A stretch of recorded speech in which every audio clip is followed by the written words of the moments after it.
లక్ష్మీపురం అనే గ్రామంలో చంద్ర మరియు శేఖర్ అనే ఇద్దరు అన్నదమ్ములు ఉండేవారు.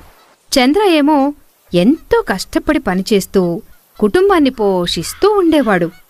శేఖర్ మాత్రం ఎంతో జులాయిగా తిరుగుతూ ఎటువంటి పనులు చెయ్యకుండా తిరుగుతూనే ఉండేవాడు.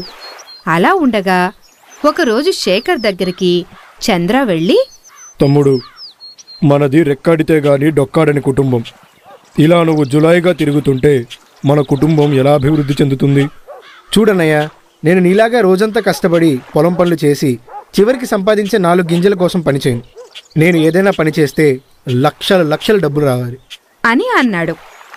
దాంతో చంద్రకి ఏం చెయ్యాలో తెలియక మౌనంగా ఉండిపోయాడు. రోజంతా తమ్ముడు గురించే ఆలోచిస్తూ ఉండిపోయాడు. అలా ఉండి రాత్రి భోజనం దగ్గర కూర్చుని కూడా ఏదో ఆలోచిస్తూనే ఉన్నాడు. భర్త అలా దిగులుగా ఉండటం అతని భార్య రమ్య గమనించింది. ఏమండి, ఎందుకు మీరంతా డల్గా ఉన్నారు? తమ్ముడి పరిస్థితి ఏంటో నాకు అర్థం కావడం లేదు. ఇప్పుడు నేనున్నాను, వాడిని చూసుకుంటున్నాను. కానీ రేపు వాడికి పెళ్ళైతే ఇలా సోమరిగా ఉంటే ఎలా కుదురుతుంది అని మొత్తం వివరించసాగాడు. అది మొత్తం విన్న రమ్య శేఖర్ని ఎలాగైనా మార్చాలి అని నిర్ణయించుకుంది. తర్వాత రోజు ఉదయం చంద్ర పనికి వెళ్ళాడు. శేఖర్ చాలాసేపటికి నిద్రలేచి, వదినా, టిఫిన్ ఏం చేశావు? ఇడ్లీ చేశానయ్యా, రా వడ్డిస్తాను అనింది. దాంతో శేఖర్ ఇడ్లీలు తినడానికి కూర్చున్నాడు. ఇడ్లీ పెట్టిన తర్వాత రమ్య శేఖర్తో ఇలా అంది. శేఖర్, నీతో ఒక విషయం మాట్లాడాలి. ఏంటి వదినా?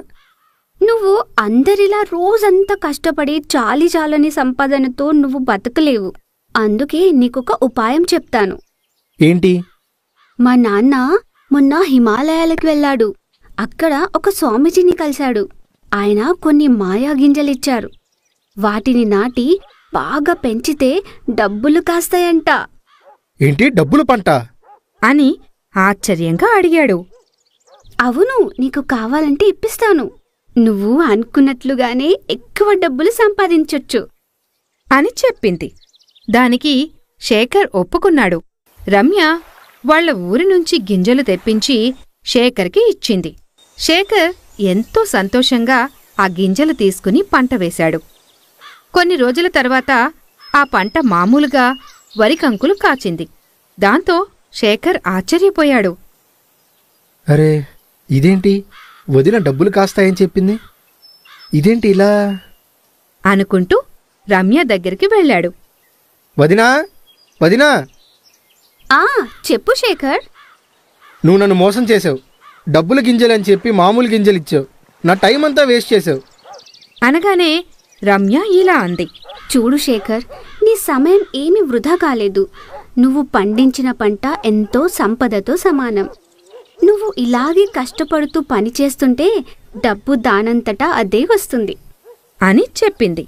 దాంతో శేఖర్కి విషయం అర్థమయ్యి కష్టపడటం మొదలుపెట్టాడు. ఈ కథలోని నీతి: కష్టపడి చేసే పని ఎప్పటికీ వృధా పోదు.